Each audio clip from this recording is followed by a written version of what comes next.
had this strange feeling of not producing it, of doing it for myself. And so that irrational feeling, I remember how excited I was, that feeling of maybe what would happen if I just took that premise and just started writing it straight to the end, to a decision. To be playing a married gay couple as an out actor in an M. Night Shyamalan movie is something I could have never even dreamt of or ever anticipated.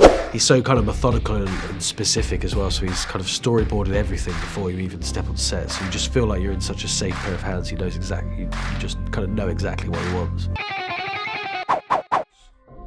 Families throughout history have been chosen to make this decision. Your family must choose to willingly sacrifice one of the three of you to prevent the apocalypse. I will ask for the last time. Will you make a choice?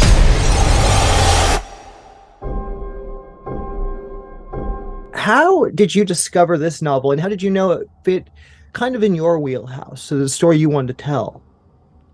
You know, what's happening really wonderfully now, I think in the ethos and in the world, is that material starts to come to me when they feel like, oh, I liked what Knight does in the world, and I think he'd respond to this filmmaker or writer or book. And so we get a lot of kind of like-minded people that are saying, hey, do you see what we see in this material? And this is what happened with this project. It came as a movie to me to produce, and at that time it was a kind of a straight adaptation of the book.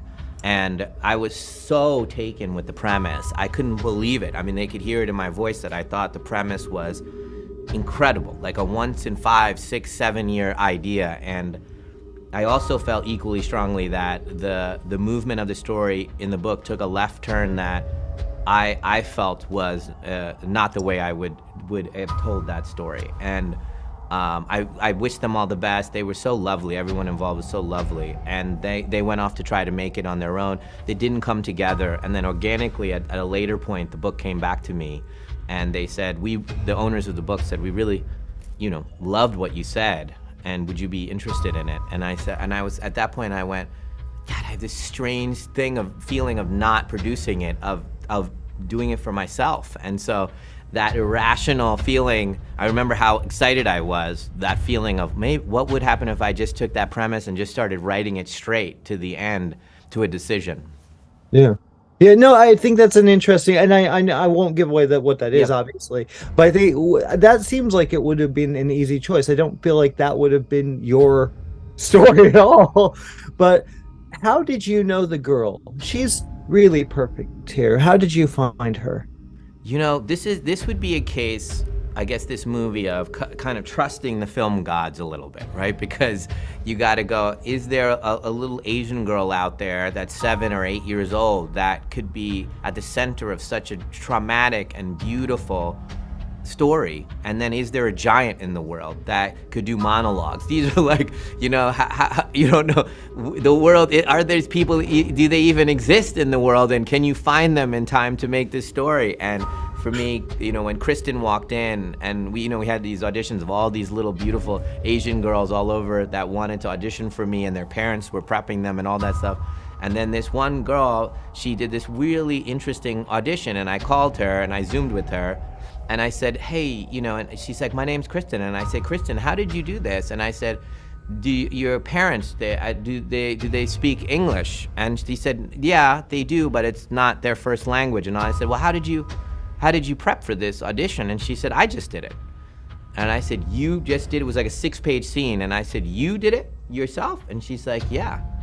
And that's how smart she is. And she had read this. It's hard for any actor to read something out of context and try to hit it. And her instincts about what was emotion, what was scaring her, and what was funny were dead on. And I was like, wow, Kristen, you're very, very special. And so I said, that's the girl for me. And then basically the process was teaching her how to act, how to be a craftsman, and not rely on that intelligence nor that personality that has been so successful for her. Hi there. Can I talk to you for a little bit? You have to come inside right now. There were 4 of them. What do we say? You shouldn't make things up when we're talking about... Can you open the door, please?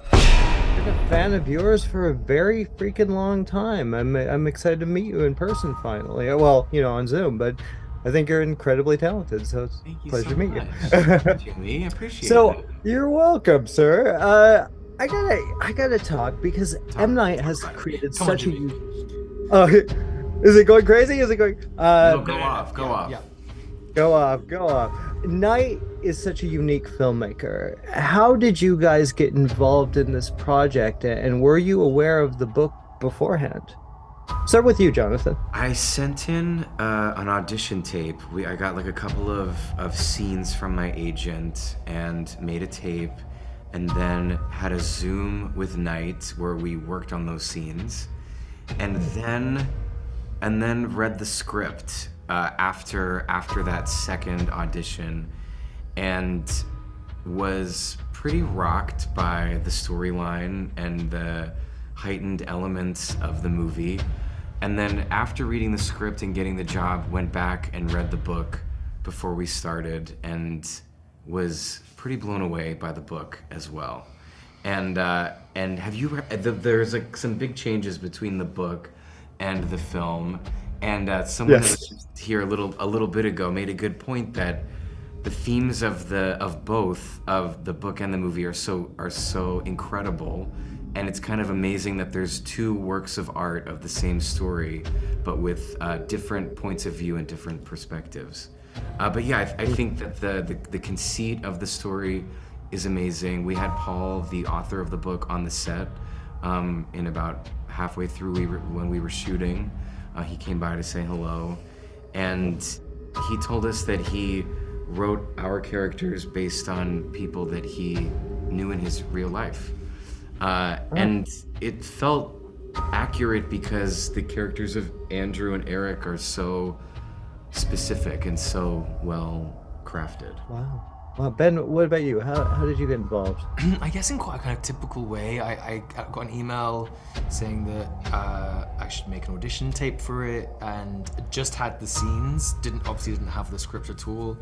Did that, then was told that Knight wanted to do a Zoom, and a week later, and I was on Zoom with him for like an hour and 45, and he really put me through my paces, but he didn't give me any more information about what the film was about. So it was still kind of guesswork. I was still like not quite sure what the film was, and then he called me and said, I'd like you to be in the film. You have 24 hours to read the script. And the script was really shocking to me. I didn't know what the character was. I didn't know the plot. I didn't know the size of the part, and I was just like, every page turn was just like, whoa. This is so intense. This is like the weapons, the white bags, the stakes, the choice that's made ultimately at the end. Yeah, I was scared. I was scared by it, and that kind of played through for me right through us filming it as well. I was always a little like, whoa. This is huge. Well, yeah, I gotta say, because you're working in a field that we're in crazy times a little bit, maybe.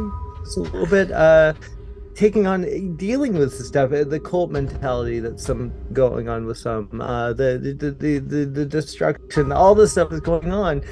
How much of the conversation, off when you're not shooting, when you're just having rehearsal or just talking about the characters, how much did that come in and play into your preparation for both of you? Start with you, Jonathan, again. We really focused on the relationships. That we didn't talk a lot about the apocalyptic outside on the television, because the intimacy of the story being set in the cabin and being basically 7 people, including our 8-year-old daughter, Kristen, who plays Wen. Knight really wanted it to feel like real people in an extraordinary situation. So the rehearsal was spent, we had 2 weeks of rehearsal before we started shooting, and we really went through the lines in the script, and Knight is specific down to the commas and the punctuation of wanting things exactly as he's written them. So we would read through everything, and we spoke more about our interpersonal dynamics than we did about the kind of bigger, scarier things at play. We're not sacrificing anyone. For every no you give us, hundreds of thousands of people are going to die. It's really sweetheart. Close your eyes. I guess the first question I'm going to ask you is, you had such an impressive career, and now you have found this really cool partnership with M. Night Shyamalan. How did this happen, and how has this, being a part of this film, being a part of The Servant, how do you feel about this? What an amazing partnership here you have. Yeah, no, it's been great. I mean, it's funny, you wouldn't necessarily put us two together. No. Yeah, it's quite a juxtaposition, and actually it nearly happened way earlier. He nearly did, I think with Harry Potter 3, he was very close to directing, and he met us all at the time, and kind of would have been really interesting. But yeah, I'm loving it. He's been great. We've kind of developed this real kind of shorthand. I think it's, been 5 years now we've worked on Servant, and he's just the best. His sets are always just such a great place to be, and he's so kind of methodical and specific as well. So he's kind of storyboarded everything before you even step on set. So you just feel like you're in such a safe pair of hands. He knows exactly. You just kind of know exactly what he wants. He's a really unique filmmaker, and I love how he works. You play an interesting character here in this film, and it's a pivotal character, I would say. How did you look at this guy and when you took on the role, and what was your kind of inspiration to make him who he is? Right, yeah. No, he's a really interesting one. He's someone that I feel that's quite kind of familiar in kind of today's times. He's this, almost represents this kind of sector of society now, this kind of angry man, kind of Andrew kind of Tate, kind of quite alt-right, and just, yeah, I mean, obviously with a very shady past we kind of get a little glimpse of, but he's kind of, we find him in this obviously moment of absolute crisis and terror and everything, but he's also kind of on this road of kind of reform, trying to be a better guy, and just the fact he's even there is kind of a side of that. And yeah, it was interesting kind of playing those kind of two sides of him, and kind of finding different colours within the kind of anger and the intensity of everything that's kind of going on. So yeah, there was yeah a lot going on, but a lot of fun. Did you find? Did you read the script, or did you? Or I'm sorry, the original novel, or did you avoid it before filming? I did kind of avoid it. I knew there was kind of a lot of kind of differences, and also the proximity. We actually filmed it right bang in the middle of Servant, the TV show that we were doing at the same time, and we literally stopped Servant one day, and all the crew and everyone just moved to the cabin. So it was kind of quite an intense kind of period. Yeah, I would like to read it now. It would be an interesting perspective to read it now. But also sometimes it can kind of throw you off a little bit when there's kind of, you're very much focused on kind of nice kind of telling and nice kind of vision. So that was something that was important to me to stay true to. We've been given the chance to decide the fate of everyone. Time's running out on the world. I'm scared. There is nothing more flawed and perfect in this world than our family. Ben, what was your take on that, and it's also connecting to each other, like finding the chemistry which you guys have in spades here? Yeah, I think, like Jonathan said, Night didn't so much ever talk about the themes or the takeaway of the film. I don't know if he was protecting us from that, but in the 2 weeks rehearsal, it really was about the script and the lines we were saying and going through that, and never so much thematically what he wanted to say with the film. And I guess we would have discussions, me and Nikki in particular, were kind of like, what are we trying to say with this? But that's something that I don't know that Night wants to discuss with his cast. I think that is a conversation between him and the audience, and that's what he's really obsessed with, is his audience and the people that are going to be in that movie theatre and what they're going to think and feel at any given moment. And he is so dedicated to that movie theatre, and I love that. And he directs in the knowledge of that. He will often say, I want them to feel this at this point, and they're going to jump, or they're going to laugh at this point.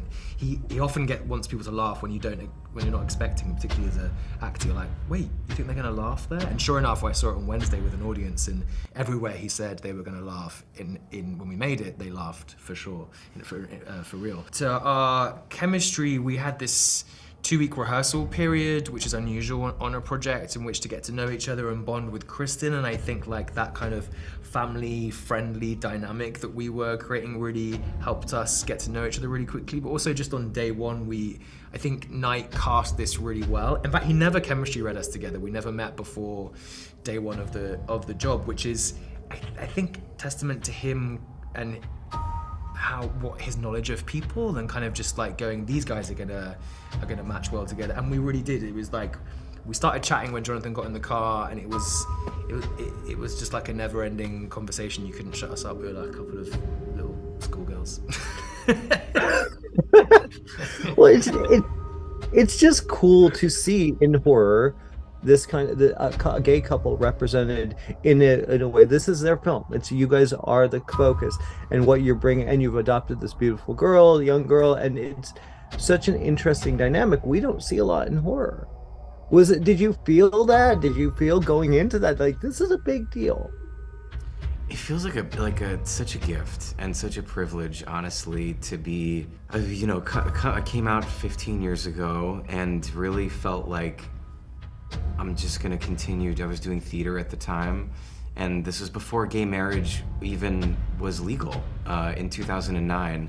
And so to be playing a married gay couple as an out actor in an M. Night Shyamalan movie is something I could have never even dreamt of or ever anticipated.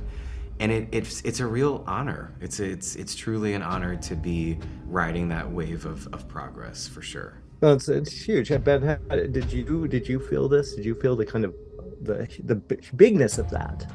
Yeah, absolutely. I feel like 3 years ago I kind of like publicly identified as gay. It came out, I guess, and the work I've done since has completely changed. Like in my 20s, I was playing like lots of like romantic parts and lots of kind of like, I don't know, it was often in romantic lead kind of parts, and it's been such a different way of working for me to connect to stuff that I really understand and feel close to, and it's felt so significant, and I'm really learning about myself in the last 3 years and the projects that I'm doing more than I ever have. And I also feel like the barrier I have between the work I'm doing and myself is a lot thinner. I feel a lot more exposed, and there's something really beautiful about that, because I'm able to access stuff that I wasn't able to before, but also it's also really vulnerable making. But I feel very, very grateful. It's been very transformative, and yeah, I'm so proud to be,